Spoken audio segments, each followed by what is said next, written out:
Welcome and thank you for standing by. At this time, all attendees are in a listen-only mode. This webinar is being recorded and will be posted publicly.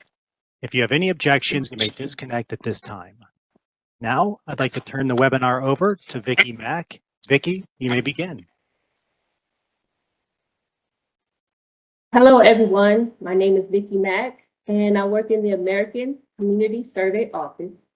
And here with me today is Julia Beckhusen, who works in the Industry and Occupation Statistics Branch here at the Census Bureau.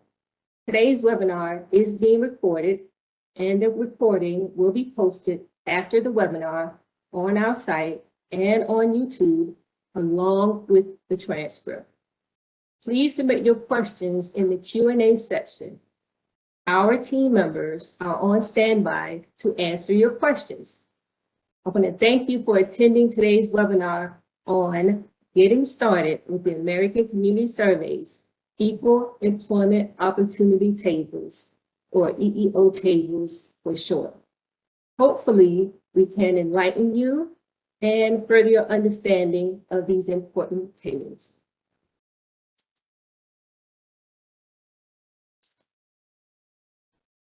The slides for today's webinar are currently available on the Census Academy's webpage, which is the page you visited to register for this webinar. You can find that page at the link on this slide. And throughout the webinar, links to more resources will be available in the chat window or through scanning QR codes on the slides using your mobile device. Now, normally we provide an overview of the American Community Survey, or ACS, at the beginning of our webinars. Today will be the first time that we do not do that. Instead, we'll dive right into the topic of the EEO tables. This reduces the number of slides and amount of time we spend covering the ACS. However, if you are new to the ACS, please view Module 1 of the course titled Discovering the American Community Survey. This video provides a brief overview of the ACS and is available at the link shown on the slide. Also, there will be an evaluation link provided in the chat. Please complete the evaluation, or feel free to add your feedback in the Q&A section. Now let's go over today's agenda. For the first part of today's webinar, we'll provide an overview to help you get started with the EEO tables, followed by a demonstration of how to find EEO data. Finally, we will cover some resources available on our website for learning more about the ACS and EEO tables. For more than 5 decades, the Equal Employment Opportunity Tabulations have been used by organizations to perform equal opportunity analyses. The tabulations are created using ACS data to provide statistical data on race, ethnicity, sex, and other demographic data. 4 agencies sponsor this tabulation: the Equal Employment Opportunity Commission, the Employment Litigation Section of the Civil Rights Division at the Department of Justice, the Department of Labor's Office of Federal Contract Compliance Programs, and the Office of Personnel Management. The EEO data are used for a variety of purposes, including the monitoring and enforcement of civil rights laws, self-assessments by employers, and for research. Employers conduct self-assessments using the data to measure their compliance with the civil rights laws. For example, an employer may use the data to determine if they are utilizing the reasonably expected percentage of minorities and women available in their job market.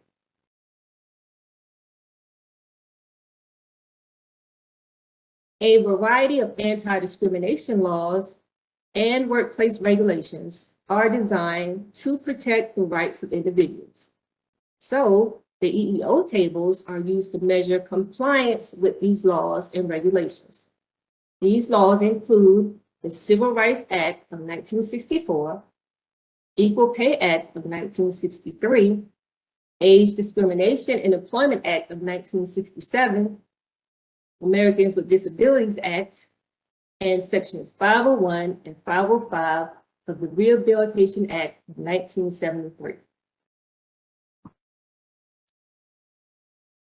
Many types of organizations and businesses use EEO data. Some of these businesses and organizations include private sector employers, federal contractors with 50 or more employees, the Equal Employment Opportunity Commission, the Department of Justice, Department of Labor, and Office of Personnel Management.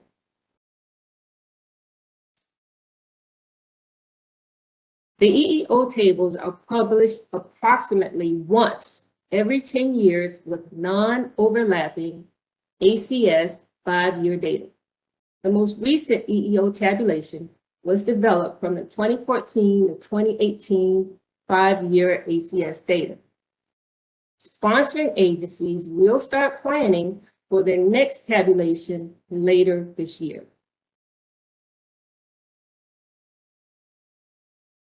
ACS data on the topics shown on the screen are used to create the EEO tables. Some topics include labor force by sex, race, and ethnicity, occupations, educational attainment, industry, employment status, and commuting. I will now hand the presentation over to Julia so she can discuss other EEO details and demonstrate accessing the EEO tables. Thank you, Vicki. My name is Julia Beckhusen, and my goal today is to show you how to access data from the EEO tabulation.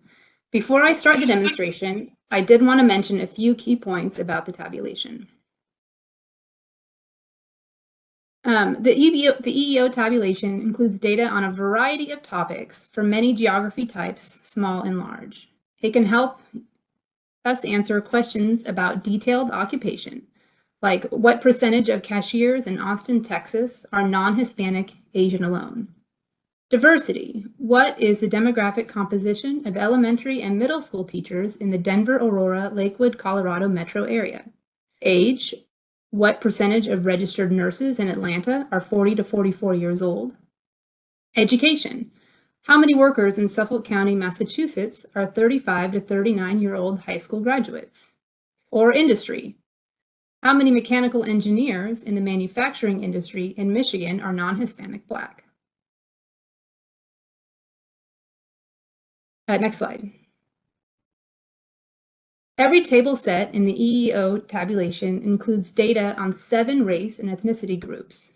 The table header looks like this. The first column is the total for all race and ethnicity groups. The second gives the total for Hispanic and Latino of any race.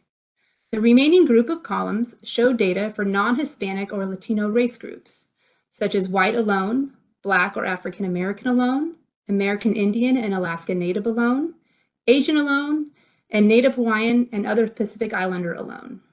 The final column gives the balance of not Hispanic or Latino. This group includes the balance of non-Hispanic individuals who reported multiple races or reported some other race alone. And again, this header is shown on every single table in the EEO tabulation. Sorry, next slide. The EEO tabulation includes data for a variety of geographies, such as nation, state, District of Columbia and Puerto Rico, CBSAs, county, EEO county set, and place. EEO county sets were created for and used only in the EEO tabulation. County sets are counties that have been aggregated because one or more of the counties in the county set did not have a residence population of 50,000 people or more. The aggregated counties in a county set have a population of 50,000 or more. In addition to geography, tables are presented by residence, worksite, and worksite flow. Residence tables present data according to where people lived, regardless of where they worked. These tables include people who were employed at work, employed but not at work because they were temporarily absent, and the unemployed. Worksite tables present data according to where people worked at the time of the survey, regardless of where they lived. These tables include data for only the people who were employed at work. That is, those who did any work at all during the reference week as paid employees.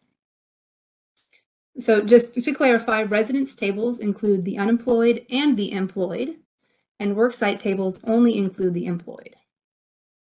The worksite flow tables focus on where people work and provide additional information on where people commute from. Next slide. The EEO tabulation includes tables with data by different occupation groups. These 5 different groups include census detailed occupation, which provides 236 occupation categories, EEO occupational groups, which includes 14 categories, EEO1 job categories, and that includes 9 occupational groups, the federal sector job groups, and state and local government jobs. These different occupation types meet the needs of the government, private sector, and research. Next slide. There are many ways to access the EEO tabulation data. The first, and the one we'll use today, the one we recommend, is the EEO table tool. It is a custom tool created for this tabulation, and there is a website there for you to visit. The second is through data.census.gov, which is the data dissemination platform used to access demographic and economic data from the U.S. Census Bureau. At data.census.gov, we only have a limited number of EEO tables available. You can find them by entering EEO into the search bar. The Census Bureau's File Transfer Protocol site, or the FTP site, the website is on your screen. This FTP site includes all EEO tables at every geography. And finally, the U.S. Census Bureau's API. Again, this only has a limited number of EEO tables available on it. And there is a link there that shows you how to get to the Census Bureau API. Next slide.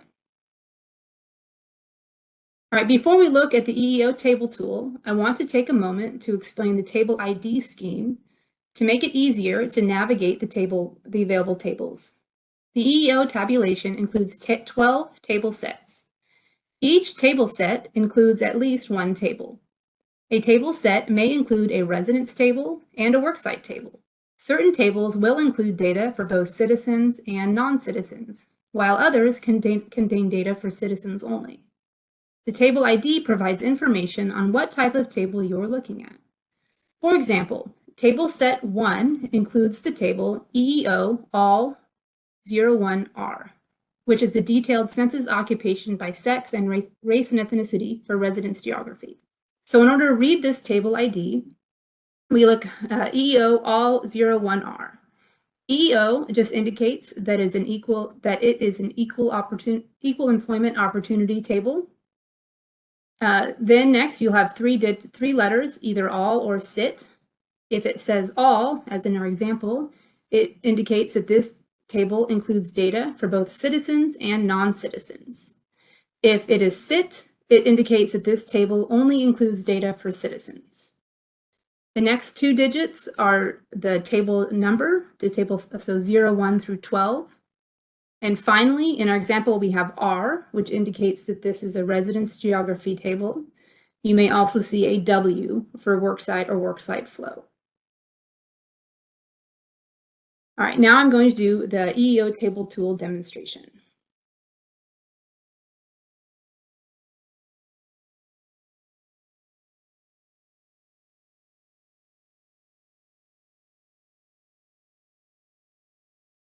All right, I am starting us out here on the 2014 to 2018 EEO table tool landing page.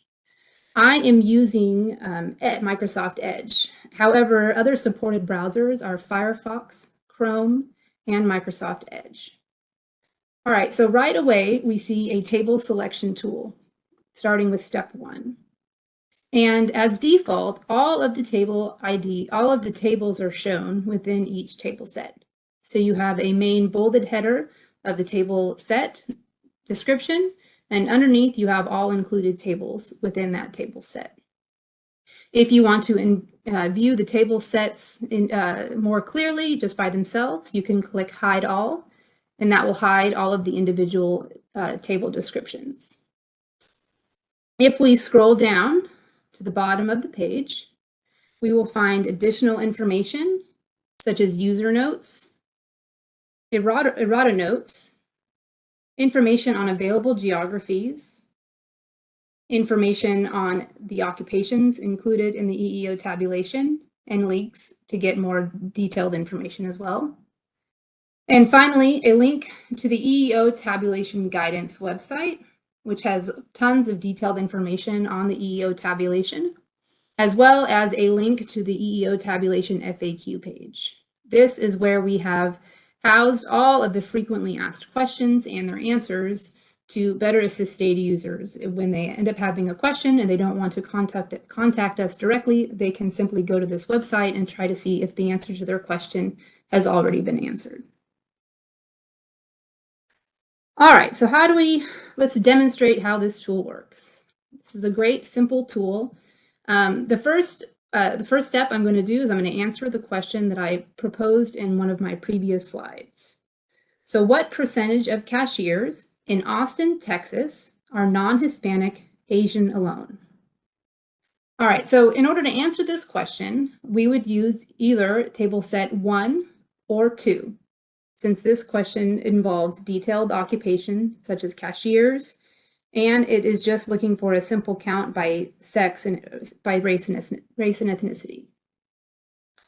All right, so we could answer this question with if we look at table set 2, this table set provides data on citizens in addition to the total. So as I explained in how the table IDs work, here we have 2 tables for all, one that's W, worksite information, and one that's R, residence geography. And then we have 2 tables that just give the totals for citizens only, both for W and for R. Since our question doesn't mention citizenship, let's go ahead and use table set 1. Now we have another decision to make. Do we want data for cashiers currently employed and at work in Austin, which would be the W table, or data on all cashiers who live in Austin, but may be employed or unemployed? And if they're unemployed, it means that they are looking for work. I think we are going to go with the second, table set 1R, since maybe we want data on the available labor force of cashiers. So as soon as I click which table I want, it brings up the step 2 for us to select a geography. Now, if you realize you selected the wrong table, you can click this button for change table selection. However, I think we're pretty sure we want table set 1R, or excuse me, table 1R. All right, we are looking at Austin, Texas. So that is a place. So as soon as I click place, it will pop up a state drop-down box. And then I want to scroll down until I find Texas. As soon as I click Texas, a drop-down window will show for me to select the place. And I'll scroll until I find the city that I want, which is Austin City, Texas, or Austin, Texas. All right, and as simple as that, now we have a button that has Get EEO Table. And if we wanted to revise or review our selections, we can check that we have selection EEO all 1R for Austin, Texas. All right, now we're going to click the Get EEO Table button. And we are going to give it just a moment to load all of the estimates. The more estimates you have in the table, the longer it will take to load. So there are a few tables when you first click on them, you just sort of get a white page and you just have to be patient, and eventually it does load. All right, so we are at our table selection here. The first thing we see on the top of the page is going to be the table description and the universe, or what data is included in our table, the geography that we chose, and some information on the groups of either occupation or, depending on the table, you might have education groups or industry groups here. And this shows the total number of occupation groups that we have. And next to the number 237, there is a link to the EEO occupation code list if you want more information on what occupations are included in this table. All right, below the header, we have the quick guide. This is a really useful quick guide that you can click on to open some detailed information on how to customize this table for your liking. I'm just going to go over these myself, but next time you're visiting this table tool, you can just click on this guide to help you out. So I'm going to click it again to close. All right, as I scroll down a little bit more, I can see a couple of different options here to customize my table. Here we have a display selection to select the number of rows that we want displayed.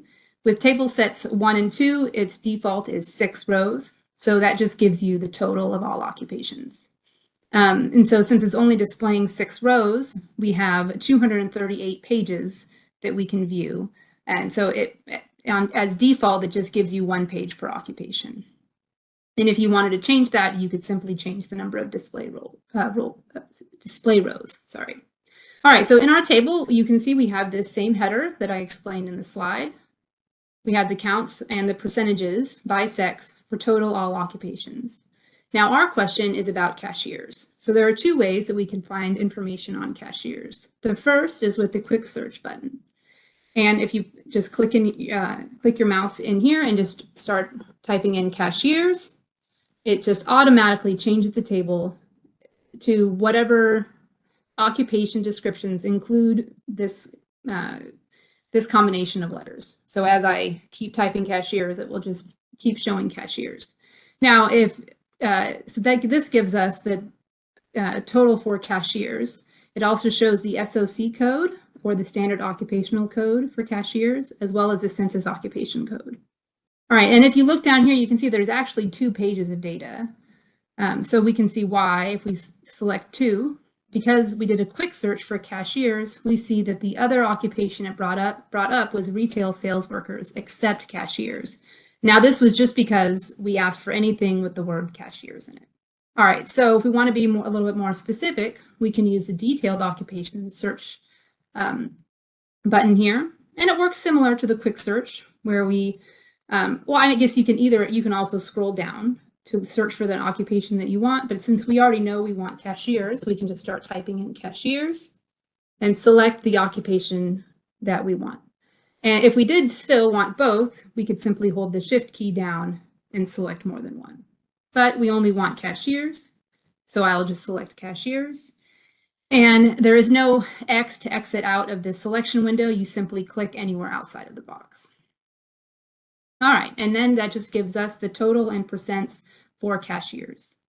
Now we can download this table to Excel, or if we want to do some statistical testing, we can click the Show MOE or Margins of Error button first.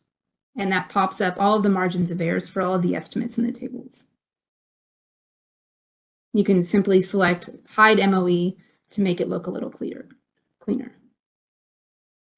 All right, and then just to point out, if you scroll down, we have an explanation of symbols here for anytime you see some weird symbol in the table, you can find out what it means, as well as some additional documentation. If you had a question about the data in the table, you can click on either of these links for footnotes of the table or just additional documentation. All right, so the answer to our question for what percentage of cashiers in Austin, Texas are non-Hispanic Asian alone is 9.5%.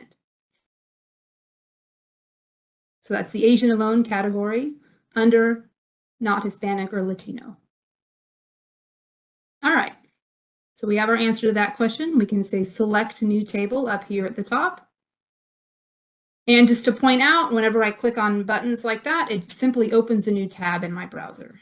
So I did not lose the table that I just looked up. It's still in this tab right here. All right, so we go to select a new table to answer our next question. Our next question is, how many workers in Suffolk County, Massachusetts are 35 to 39-year-old high school graduates?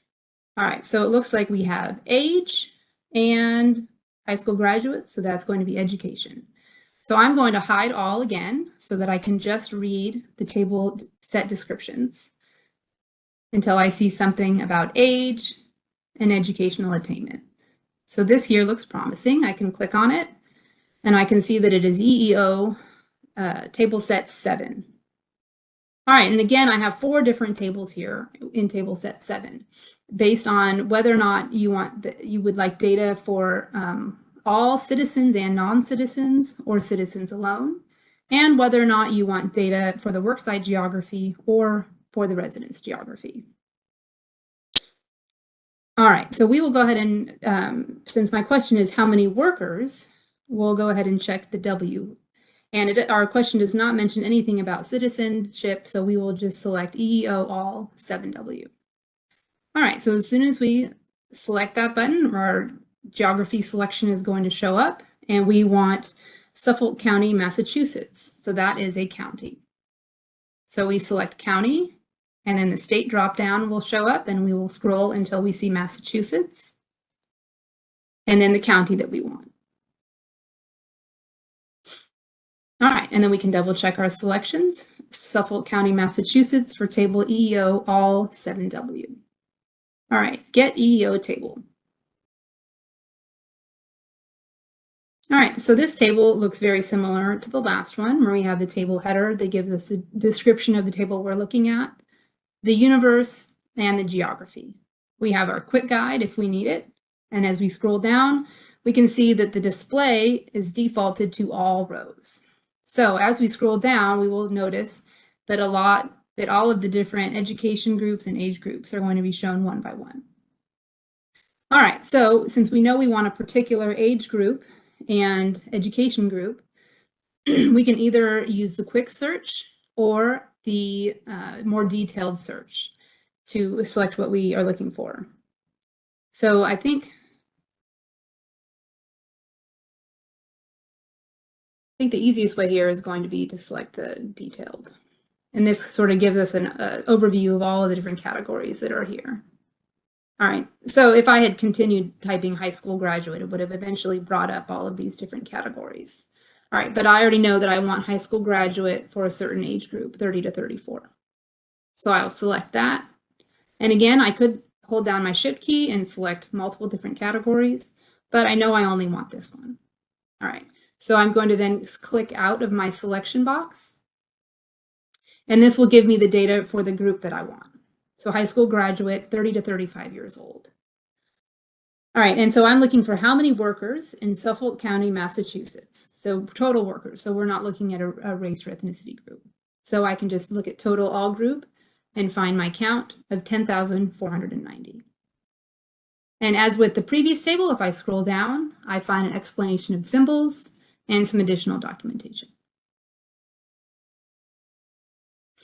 We still have the MOE, show and hide MOE button, as well as the download button, that downloads straight to Excel.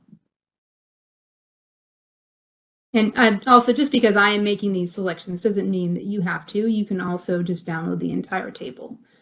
So as long as the entire table is showing on the screen and you hit download, it will download the whole thing.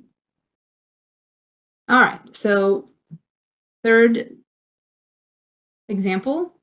I'm going to go back to the home. As you can see, I have many different tabs open now, for better or for worse. All right, so my last question is, how many mechanical engineers in the manufacturing industry in Michigan are non-Hispanic Black? All right, so now I'm looking for a table that can give me industry by occupation. So I will scroll down until I find such a table. And this one looks promising. Detailed census occupation by industry, sex, and race and ethnicity. So as I click the table description, I see for this table set, there is only one table included. So we only have a table with all citizen and non-citizen for the worksite geography. All right. As I select that button, I now get to select my geography, and I'm looking for Michigan. So the simple state and Michigan. All right, and again, just as a reminder, you can always go back and change your table selection. And if you just simply come up here and select a different geography, then the geography selection will change. So I'm going to select Michigan again, and then get EEO table.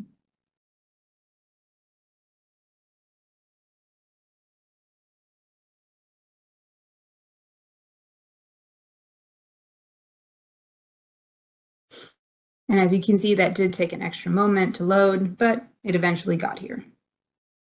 And that is just because this is a very detailed table with lots of different categories, since we have both detailed occupation as well as industry.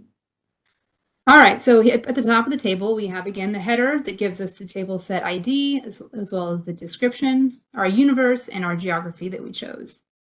The quick guide is still here, as well as all of our different table selection buttons that we've seen before. The default is to display 120 rows. And so if we look at the different rows that we can select, now we know why that table took so long to load. All right, so we are looking for mechanical engineers in the manufacturing industry. All right, so again, there's two ways that we can do this. We can either start typing in something here. So if I start typing in mechanical engineers, I will get mechanical engineers, and it will give me all of the different industry categories to choose from. So I can either scroll down until I see manufacturing, should be right here, so mechanical engineers in manufacturing, or I can use my detailed search toolbox, and again, start typing in mechanical engineers, and then just select the manufacturing industry that we're interested in. All right, there is no X button, so we'll just click our mouse button out of the window. And here we have our table for mechanical engineers in the manufacturing industry in Michigan. So our question was, how many of them are non-Hispanic Black? All right, since we want non-Hispanic Black, we're going to look at the different race categories underneath the non-Hispanic. And Black or African American alone, the total is 1,955. Or 4.1%. All right, and again, as with the previous tables, we have our explanations of symbols down below, as well as some additional documentation. All right, there's a few more things I want to point out about this EEO table tool. So my examples highlighted table sets 1, 7, and 9. But there are 12 data sets. So some of the other, there are 12 table sets. Some of the other tables include data on detailed occupation by educational attainment. So not only do we have table set 7, educational attainment by younger age groups, we also have detailed census occupation by educational attainment, as well as detailed census occupation by older age groups. We do also have table sets 3 through 6, which are table sets that include data by all of those different occupational groupings that we described in the presentation.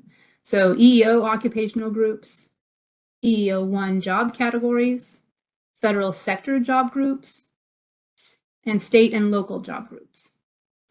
All right, and then finally, the last two tables in the tabulation include data on median and mean earnings for detailed occupation, and then median and mean earnings for EEO1 job categories. Okay, and a few more things to point out. For table set 1, this is where you would find data 1R on county sets. So if I select the table set EEO1 all 1R, this is the table set that includes data on county sets. So if you were looking for a particular county and that county does not meet the population thresholds for the other, so in table set 2, we include data on county, but you have to reach that county has to have a population threshold of 100,000 people or more. So in order to get counties that are smaller than that, you would come to table set 1R and find your county in the county set. This is, so county sets are, again, this is an EEO tabulation specific geography, and it was made so that we can provide data at the smallest geography possible, given data disclosure rules put on by the census for population thresholds. So I'll just show example of one here in Maryland for county sets. We have Baltimore County, all these other counties. So here we have Kent and Queen Anne's together, Somerset and Worcester together. So these county sets often combine counties into a county set so that we can show data at smaller geographies. Okay, and then one other thing I wanted to point out as well with this table set 1 is we have table set 1W as well as and 1R as well as WC and RC. So we do have a certain selection of tables that are only shown with percentages and not counts. So as we select it, and then by select MSA, and one of the MSAs, it's a good example, is the Baltimore, Columbia, Townsend, Maryland MSA. You will get a message that says the table EEO all 1RC showing percents only. So if we select get table, we will see that this table only gives percents and not counts.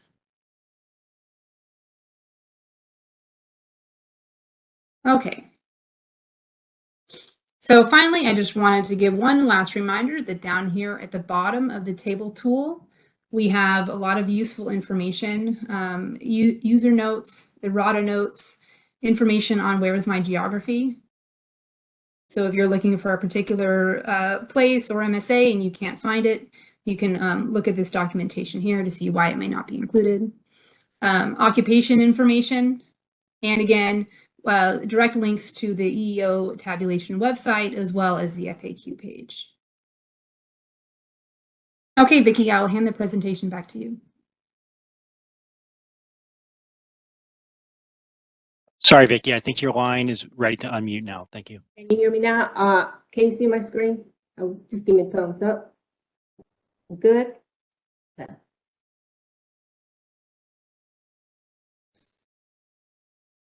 Okay, thank you, Julia.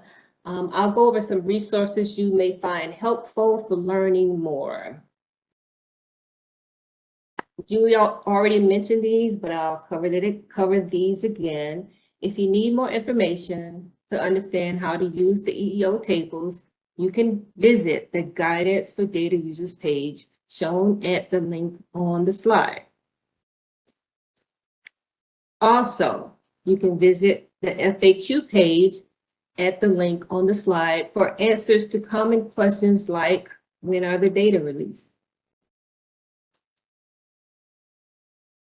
As I begin to wrap up today's webinar, we invite you to stay in touch by telling us how you use ACS data. For example, have you or your organization used the ACS to make an informed or important decision to help your community or expand your business? If so, please visit the link at the bottom of the slide to share your story and explore how other data users across the country are using ACS data in creative ways. Doing so provides support for the importance of the data we collect here at the Census Bureau and is a great way to further promote our data. If you want to read some of the posted stories, check out the bottom link on the screen to discover how, for example, the American Psychological Association used ACS data to analyze the psychology, workforce, and education pipeline.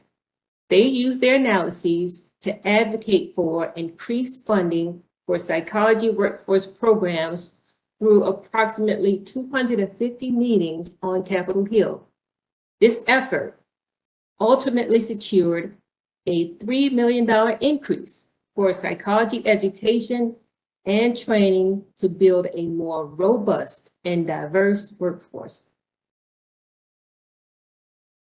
I want to make sure to inform you that there's a group specifically for users of ACS data, known simply as the ACS Data Users Group.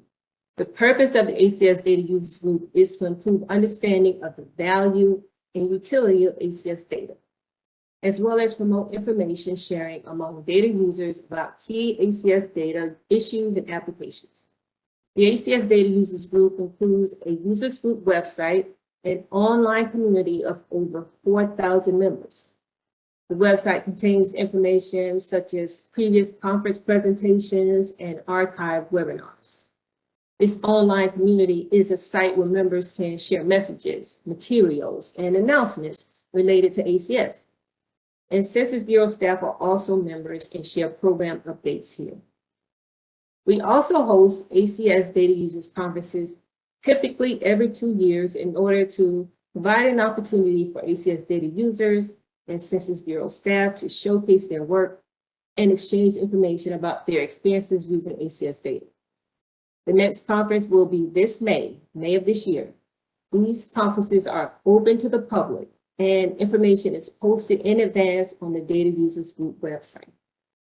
Membership is free and open to all interested in ACS data users. To learn more, go to acsdatacommunity.prb.org, listed at the bottom of the screen. If you're looking for further assistance on how to obtain or understand ACS data, our Data Dissemination Specialists, or DDSs, are available. DDSs provide you with a variety of assistance on Census Bureau data for free. These specialists usually provide help in English, but sometimes in other languages as well, depending on the needs of their communities. Whether conducting one-on-one webinars with business startups or conducting large-scale presentations at universities, these specialists strive to put the public in touch with the data they need. If you're interested in a specific type of training or presentation, please reach out to a specialist in your area using the contact information on the slide. In closing, I encourage you to connect with us directly. You can sign up for and manage alerts on the ACS via GovDelivery. Also add yourself to GovDelivery if you want the slides from this presentation or any other presentations we provide. GovDelivery will send out a broadcast when materials are available. You can visit our website or connect on the various social media platforms using the hashtag ACSData. We also have an email to help support data users who may have questions with acso.users.support@census.gov. And you can reach the subject matter experts at the phone number and email address shown on the slide. One last thing, if you're using ACS estimates, make sure to source the Census Bureau ACS as to where you receive the data. It helps people know that the information they're using is powered by the ACS. This concludes today's webinar. Please don't forget to share your feedback by completing the evaluation. The link should have been provided in the chat. We want to thank you for attending and having an interest about the important data the Census Bureau collects. Do we have any outstanding questions from the Q&A? If you want to ask a question, make sure you understand that the facilitator will have to unmute you first, and then you can unmute yourself to ask the question. Just raise your hand, and we will identify who has questions. Hi. So I asked if a state like Connecticut has switched to county equivalents, how we can look, and also this relates to just looking at it over time, looking at this data over time, besides the sets that you have. And I'm just wondering how these comparisons can be made, especially if they've changed county to county equivalents and they're not the same geography.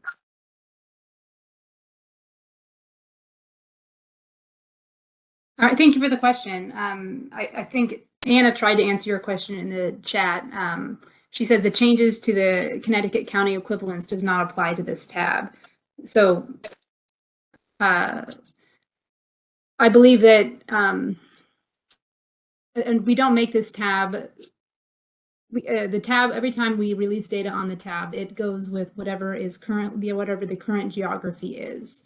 And if the geography has changed since the last tab, there's not a clear way that you can, there sometimes cannot be a clear way to follow that geography over time, unfortunately, if the geography has changed a lot. I'm not personally familiar with the county equivalents in Connecticut, so I can't quite address that question, but we can try to get back to you as well. Looks like we have a question from Jimmy. I'm sorry, I forgot to lower my hand. Oh, that was Jimmy. Okay. Yeah, no, my other question though, I did have another question in the chat, is if the ACS data users group is really for more detailed data specialists, is there something for librarians, special librarians in the Federal Depository Library Program? Because we get lots of census questions. Oh, no, we have, the range is from beginner to advanced users. You see a lot more advanced users, but they are there to answer questions as well. The advanced users love to help the novice users.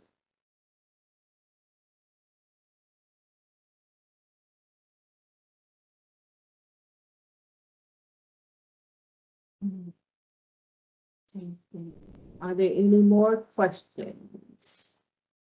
I don't see any. I'll just mention one question I've been noticing is that somebody was asking how to compare how to compare EEO data from this tab to the previous tab, given that the occupation groups have changed. And we do have resources on the EEO tabulation website on both how to compare occupations from the previous tab to this one, as well as some of the table set names or ID numbers have changed. So we do have also comparison guidance from, if you had obtained data from table set 5 from the previous tab, what table set you need to look for now. And all of that documentation, I think some of it was shared in the chat and in the Q&A, but again, it's all on the EEO tabulation guidance website.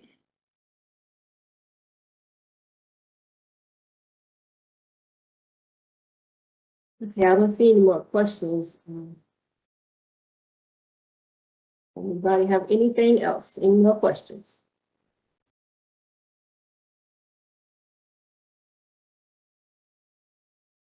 That's great.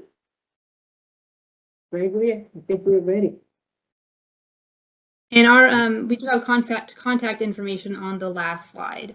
So if you do come up with a question later when you're using the tabulation, feel free to contact us. Thank you, Vicki and Julia. And this concludes today's webinar. You may disconnect at this time.